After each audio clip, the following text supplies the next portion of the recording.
Okay, so when you're looking at the arm model, if we start at the top, we have our deltoid muscle.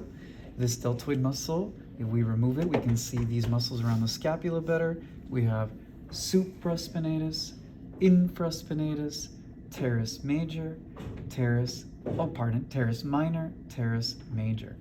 With that, we go to the back. You only need to know triceps brachii together as a group. Here we have our biceps brachii together as a group. And then in between them, you have your brachialis. Now, if we make our way down here, this one is our brachioradialis. And so if we go in this direction towards the palm side, the anterior compartment, this is pronator teres. This is our flexor carpi radialis. Then we have palmaris longus. And then we have our flexor carpi ulnaris. And then underneath it, we have our flexor digitorum superficialis. And with that, we go back to our brachioradialis, and now we're going the other way towards the back of the hand. So brachioradialis.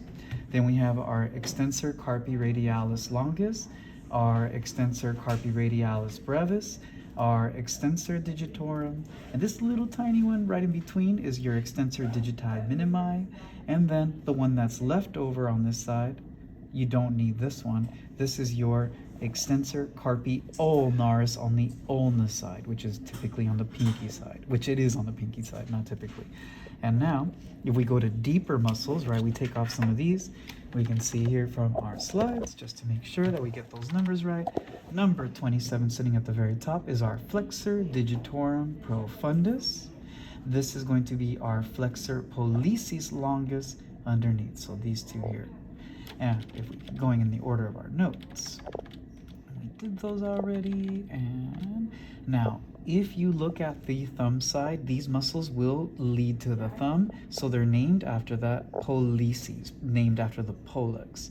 And so you have on the most lateral one, this is going to be your abductor pollicis longus. The one that follows right next to it is going to be your extensor pollicis brevis.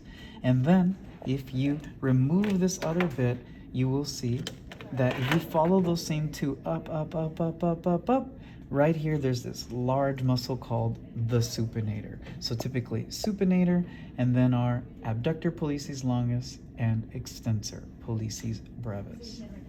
Now with that, stay in order. Now, these are the same muscles. Now, what we're doing is that we're looking at the actual thumb on a separate side, opposite of where we were. And so these muscles will act on the thumb. You have your 42 and 41. So 42 will be your flexor pollicis brevis. Then when you go a little bit more lateral, this is going to be your abductor pollicis brevis. They sound very similar, but one is flexor, one is abductor.